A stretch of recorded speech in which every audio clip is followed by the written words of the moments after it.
By now, most of you guys have probably already heard that the next big patch for Star Citizen 4.0, which brings in Pyro and server meshing and a ton of other features, has been delayed to the end of the year and has most recently been slimmed down quite a lot from its original planned feature set. But if you're like me and you were looking at the list thinking something was still missing from it, well, it turns out that you're not wrong. There were quite a number of features, in fact, that were originally planned to come within the next 12 months as of last year's Citizencon in 2023 that just didn't end up manifesting in any way. They never made it onto the cards, and they're certainly no longer going to be in the next 4.0 patch. With some of them being the very reason why I was personally so excited about 4.0. So what are those features? Well, if they're not coming to you yet, don't worry, that's the point of the video. Sit back, relax, and let me show you exactly what we should expect to see, hopefully within the next couple of .x patches after 4.0, to really fill out that roster of features that most of us, including myself, really hope to see out of this next big step forward for Star Citizen.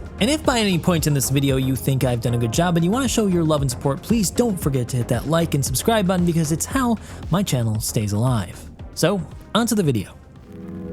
Now first, before I go on, I just want to start by saying that the point of this video is not meant to be super negative. It's not meant to leave you feeling less happy than when you came in. I'm not here to make your day worse. I hate that about sometimes making videos about news that's not necessarily positive. But there are obviously ways to spin things in either direction. You could make something that seems really bad seem really good if you twist things enough.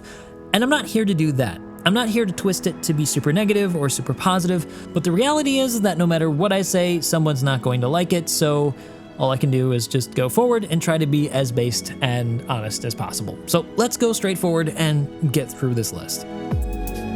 Alright, let's first start with the official list of what's been removed from 4.0, as some of you guys might not be fully up to speed.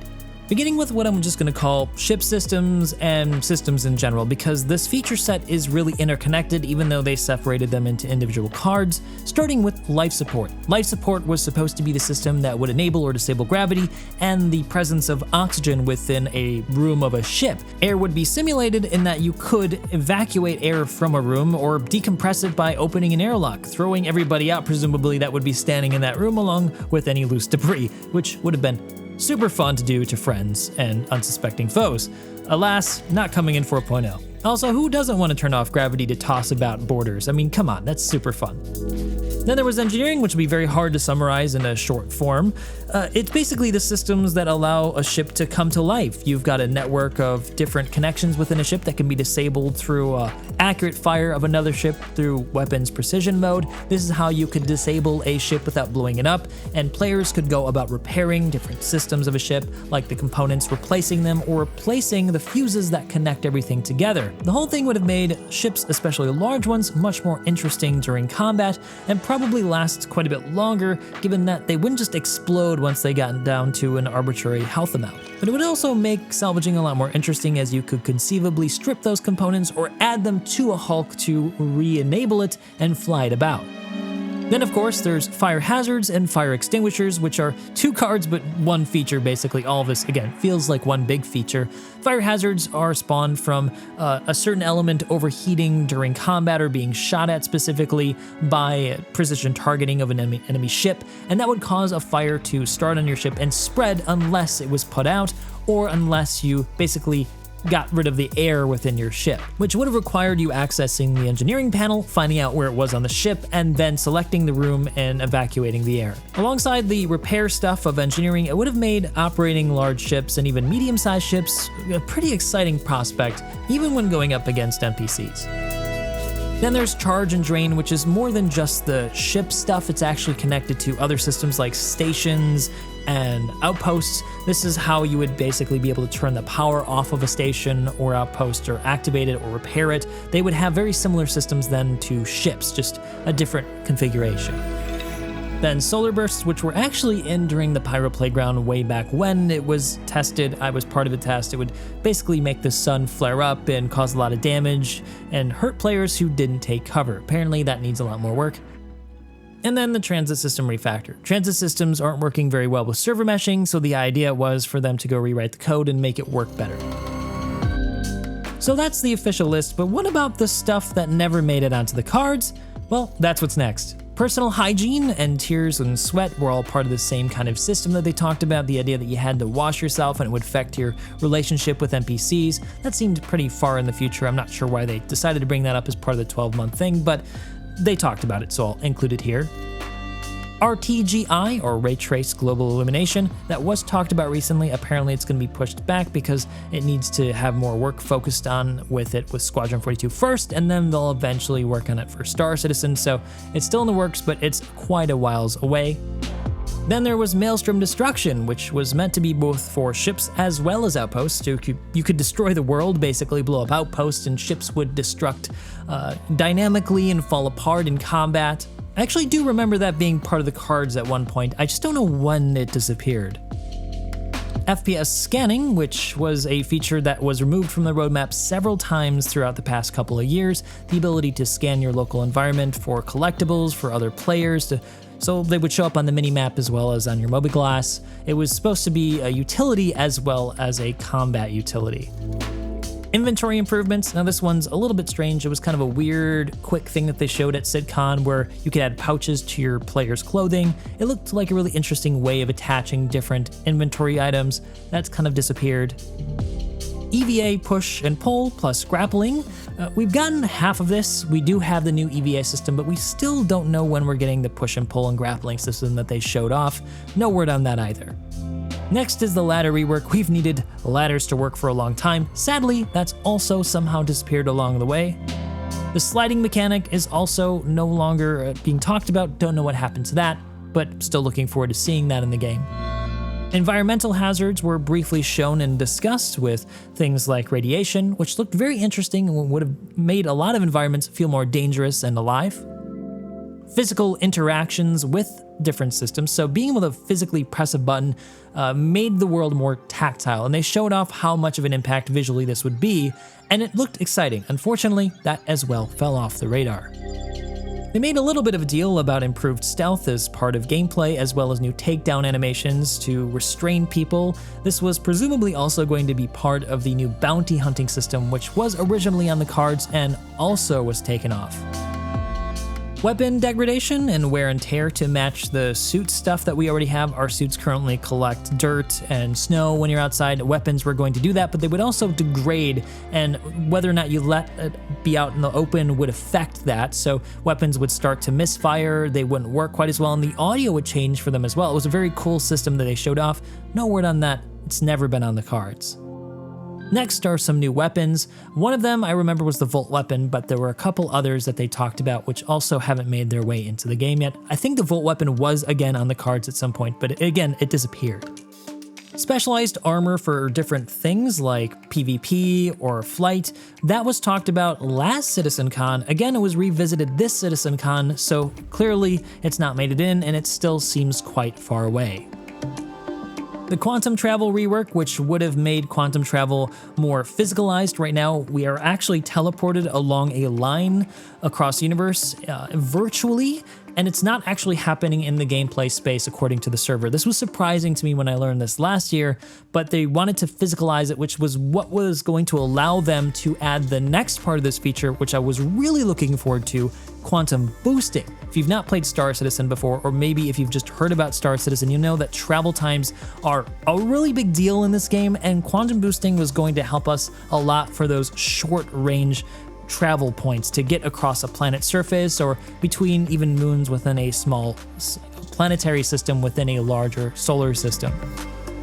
Ground vehicle loading and unloading on cargo lifts. Now, we thought we were going to get this with the cargo update a couple updates ago, and it never ended up coming back, and they've not talked about it. So I don't know what's happening with this, but I thought we would at least get it in 4.0.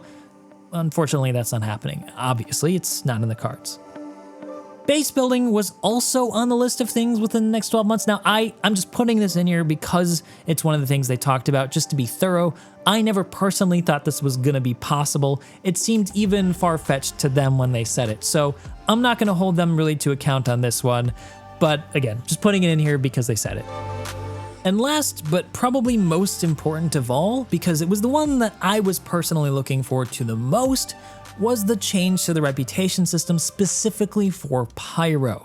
Pyro was talked about a lot in context with Reputation, because one of the issues with having a lawless system is that you still need some kind of rule to govern the way that players behave. So Pyro was meant to originally have a reputation system that would kind of incentivize or disincentivize the way that players would go about their actions within the system. The idea being that if you attack a certain gang, that gang wouldn't like you, and because the gangs own space stations, they wouldn't let you land and refuel. And with Pyro being as big as it is, that would be kind of a big deal. You would want to pick the faction that you thought would have the best chance of giving you an advantage over other players and stick with them to rank up in their reputation system, effectively also giving you a means of finding some kind of progression in the game. And this progression would have rewarded us with stuff like better weapons, and exclusive armor that they showed off, and is to some extent actually in the game as of a few patches ago with the Duster stuff, and now with 4.0 with some of the other factions. Alas, those armor systems and weapons are not hooked up to Reputation at all. In fact, there's no gatekeeping whatsoever with Reputation as of right now with this 4.0 update, according to the cards and according to the Evocati build. This system was the biggest surprise of all to see not make it in, because I thought it was an integral part of Pyro. It would have made it a much more interesting addition to the game, instead of just making it essentially a very pretty extension of the already existing systems, which is why I recently called it Dark Stanton 2.0. I know it's a bit of a negative way to refer to it, but it's how I honestly feel.